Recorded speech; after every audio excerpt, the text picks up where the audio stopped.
नमस्कार, आप देख रहे हैं एक्सप्रेस एमपीसीजी न्यूज और मैं हूं आपके साथ रवीक्षा शर्मा। चलिए रुक करेंगे आज की ताजा खबर की ओर। लुती डैम हादसे में 6 लोगों की मौत और एक बच्ची के लापता होने के बाद पीड़ित परिवार को मुआवजा और सहायता राशि उपलब्ध कराए जाने की मांग को लेकर NH 343 में चक्का जाम कर विरोध प्रदर्शन किया गया। बलरामपुर जिले के तातापानी पुलिस चौकी क्षेत्र अंतर्गत धनेशपुर गांव में 2 सितंबर को लुती डैम हादसे में 7 लोग लापता हो गए थे, जिनमें 6 लोगों का शव बरामद किया गया है। खैरवार समाज के एक ही परिवार 5 लोगों का शव मिला है, वहीं 3 साल की बच्ची अभी भी लापता है। हादसे में किसी प्रकार से उचित पहल होता नहीं देख समाज के लोगों में काफी आक्रोश देखने को मिल रहा है, जिसके देखते हुए NH 343 पर चक्का जाम कर दिया गया। लगभग 1 घंटे तक चक्का जाम रहने के बाद पुलिस प्रशासन एवं जिला प्रशासन की टीम की समझाइश के बाद आंदोलनकारी ने अपना जाम समाप्त कर दिया। आंदोलन में बड़ी संख्या में महिला पुरुष शामिल हुए थे, जहां रोड पर बैठकर नारेबाजी करते हुए मृतक परिवार को उचित मुआवजा, शासकीय नौकरी देने सहित कई मांग कर रहे थे। जिला प्रशासन के आश्वासन के बाद आंदोलनकारी ने आंदोलन समाप्त किया। उन्होंने कहा कि अगर 3 दिवस के अंदर उनकी मांगों पर धरातल पर कोई कार्रवाई नहीं दिखाई देगी तो 3 दिन के बाद फिर से आंदोलन करेंगे। वहीं उन्होंने लापरवाह अधिकारियों के खिलाफ FIR करने की मांग की है। दीपक विश्वकर्मा की रिपोर्ट। लुती डैम हम लोगों ने अभी गया, बांध देखा, पीड़ित परिवार के लोगों से मिला।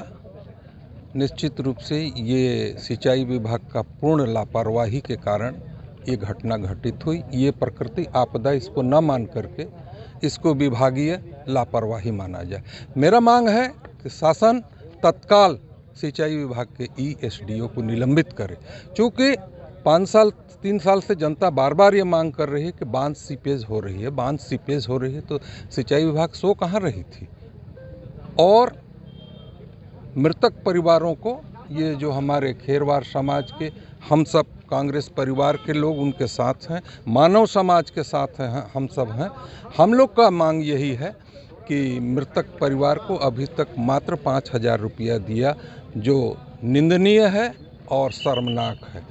एक हाथी मार देता है किसी को तो आप 25,000 दे देते हो।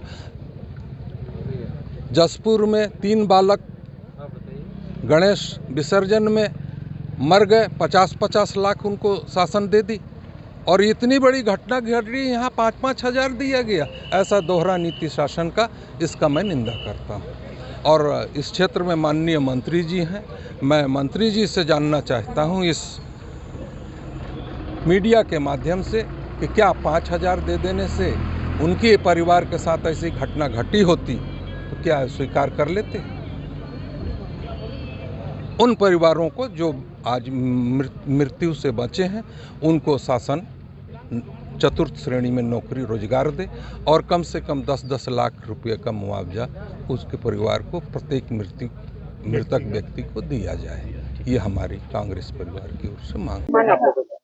हम सबको मांग है कि लुतिया बांध का जो टूटा हुआ है उसमें मृतक परिजन के लोगों को 50 लाख मुआवजा दिया जाए और उनके घर के सदस्यों को एक नौकरी दिया जाए। और जिन लोगों का घर क्षति हुआ है उनका प्रशासन कल से 3 दिन के अंदर में धरातल में काम प्रारंभ कर दे और एक घर बनाने की जिम्मेदारी पूरी प्रशासन को उठाना है। और उसमें है कि इसमें संबंधित अधिकारी जो भी दोषी हैं, प्रशासन और शासन मिलकर बचाने का काम कर रही है।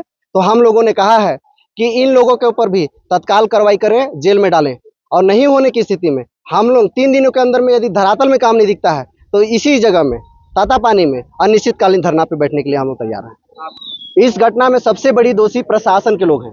प्रशासन की लापरवाही की वजह से जब 3 साल पहले डैम का लीकेज था तो अभी तक उन लोग मुआयना करके जांच चेक क्यों नहीं किए। ये पूरी तरह प्रशासन की लापरवाही की वजह से हमारे 7 लोगों की जान गई है। देखिए, लुती बांध में जो घटना हुई है उसके संबंध में यहाँ पे एक विरोध प्रदर्शन हो रहा था और उनके द्वारा ज्ञापन प्रस्तुत किया गया है। ज्ञापन हमने रिसीव कर लिया है और इस संबंध में हम जो भी कार्रवाई बन पड़ सकती है उस पर करेंगे।